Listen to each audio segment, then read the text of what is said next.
All right, everyone. So after the loss to the Knicks, they get swept. James Harden, everybody's calling him out over these comments. So we're going to listen and react. um, Reflecting on this series, how much better, if they're better, are the Knicks than you guys? Um, I mean, I can't even answer that question honestly. You know what I mean? Like, yeah, it was 4-0, but I don't think we had a chance as far as our best shot. From a standpoint of the circumstances. Obviously they dominated us 4-0, but um, yeah, I don't know if I can necessarily answer that question. Just because genuinely I do feel like we are the better team.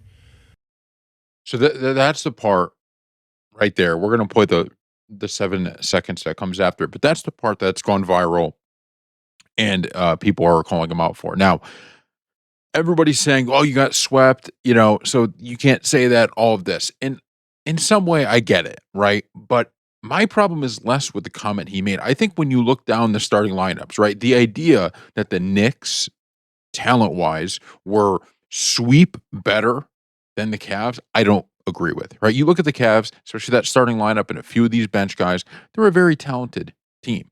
The Knicks are also very talented. I do think the Knicks are better, but talent wise, the Cavs have a lot of talent. The reason I have an issue with what James Harden said here is because you had 4 games to make that clear. If you're a Cavs fan watching this series, the loss isn't the most heartbreaking part. The most heartbreaking part is you felt like for 3 games, this team was completely checked out and quit. And I don't understand why. A lot of people talk about the game 1. I know they blew the big lead, but that's in New York. You still get 2 home games in Cleveland. You could have made this a series again. It wasn't over after that happened. So that's the part that frustrates me. Is it just felt like these guys quit. And we're going to listen to the rest and we'll react more. But you know, series wise, it didn't show it. So tough question to answer. So I think the whole context of that, it's not as bad as the aggregators and the headlines showcase, right? Because he is saying, look, they were better than us. They beat us bad, they beat us bad, but I think overall we're the better team. My issue is, just to reiterate it again, my issue is that you guys quit. Even watching game 4, right? There were moments in game 4, and I know it's already 3-0. You're basically done. We get that. But if you think you're the better team, then why not, right? You get 1, you get 2, who knows what can happen after that. And I'm watching Harden, and I just some of these plays, he gets into the lane, he's looking to make this pass, and it's like, be aggressive. Take the shot. For really for these games, you just look, you go, man, it's just he was not as checked in as you would want him to be. Right? Game 3 should have been Mitchell and Harden as aggressive as possible to score the basketball. I understand Harden wants to get others involved. I have no problem with it. But when your team is struggling the way that they have been, right? You blow the 20-point lead in the second game, you get beat bad. Going into game 3, you have to go in with a mindset of, I am going to score the rock. I am going to be a scorer. And if you lose because you took too many shots, so be it. But if it might be the only thing that keeps you winning. So yeah, that's the reason I have an issue with it, because I actually, in some sense, agree with the idea of talent for talent. If you just looked at rosters, right? If you're putting these rosters into NBA 2K, it's not a situation of the Knicks are just so far superior starting lineup to starting lineup. Knicks might be a little bit deeper, but even the Cavs, you have guys off the bench. You have Sam Merrill, you have Dennis Schroeder, you have Max Strus. You have guys that can come in and give you something. Is it as good as the Knicks?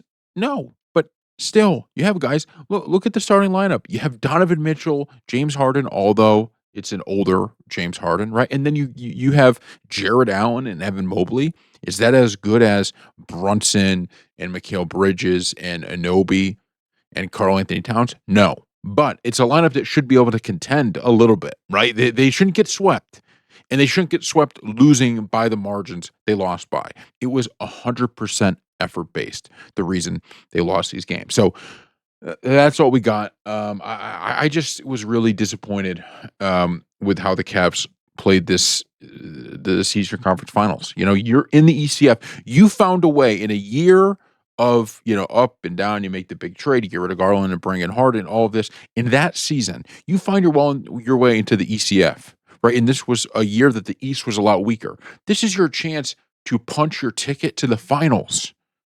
The Knicks did it, right? The Knicks said, "This is a year the East is super weak. Pacers are down in the lottery. Celtics are in a gap rebuilding year. The Sixers injured all year, right? This is the one seed in the East. The Pistons just didn't really have it. They took full advantage of the East being weak and got to the championship. That deserves credit. The Cavs had every opportunity. I understand the Knicks were favored going into this series, but guess what? Game 1, right? When that ball was thrown up game 1, the Cavs and the Knicks are in the exact same spot. And all they had to do was make this thing a series. Make the Knicks play tough. You could have stolen that game 1 if you didn't blow it at the end. You just got to win one game in Cleveland, 2-2, and now it becomes a 3-game series, and you give yourself a chance to have an upset. They didn't even give themselves that, and it felt like they quit. All right, thank you all for